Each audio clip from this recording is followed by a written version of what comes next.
renascentismo foi um movimento que surgiu no início da Idade Moderna e que teve uma força enorme, principalmente na Itália.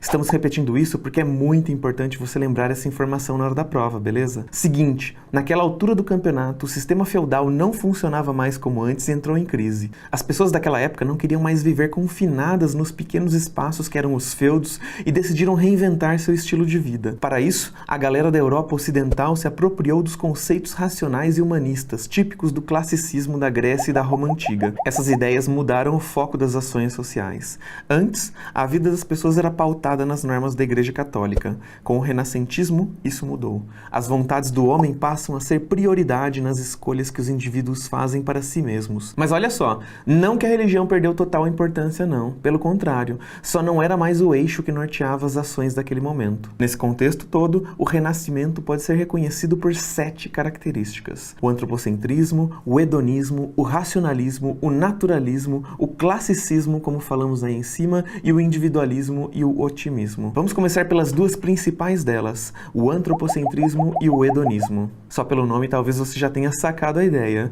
O antropocentrismo é um conceito que vem da junção de duas palavras gregas. Anthropos, homem, mais kentron, centro, representa a ideia de que o homem é o protagonista da sua própria história. Se antes a vida era governada por Deus, como já mandava o teocentrismo, no Renascimento o ser humano passa a estar no centro do mundo. Justamente por isso, o hedonismo também é uma das características mais importantes deste período. Como o homem se coloca em primeiro lugar antes de qualquer coisa, isso inclui também suas próprias vontades. Aqui, os prazeres materiais e sensoriais são colocados como prioridade. Deveríamos focar na vida terrena ao invés de nos privarmos de alegrias mundanas para alcançarmos o paraíso depois de morrermos. Totalmente o contrário do que acontecia na Idade Média, lembra?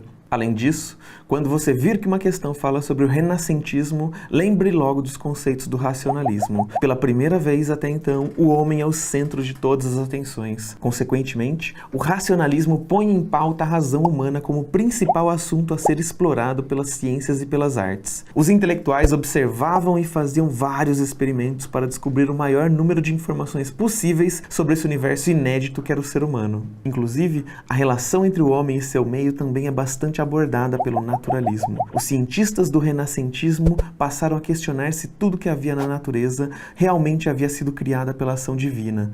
Por isso, vários estudos científicos foram desenvolvidos neste período para descobrir como os ecossistemas funcionavam para valer. E deu certo, tá? Essa leva de estudos e experimentos trouxe um sentimento de otimismo para os europeus. Afinal, olha quanta coisa o homem estava conseguindo descobrir por conta da sua própria capacidade. Do jeito que as coisas estavam evoluindo, as pessoas daquela época começaram a acreditar no progresso social. Mas claro, como o ser humano era capaz de qualquer coisa, as pessoas tornaram-se mais individualistas também. Por fim, vale a pena falarmos sobre o movimento artístico que rolou durante o Renascimento. Dessa época só surgiu o escritor, pintor e escultor supimpa. Estamos falando de gente profissa de verdade, tá? Leonardo da Vinci, Michelangelo, Botticelli, Giotto foram só alguns dos artistas renascentistas que podemos destacar para a sua prova. E entre os escritores, Dante e Camões são os grandes exemplos. Essa galera que brilha no talento pode ser dividida em 3 momentos: o Trecento, o Quattrocento e o Cinquecento. Em geral, todos esses períodos têm características parecidas, como a prática do mecenato. Mas o que é isso? Simples, o mecenato era a prática de nobres mercadores de incentivar a cena artística das principais cidades italianas durante o renascentismo.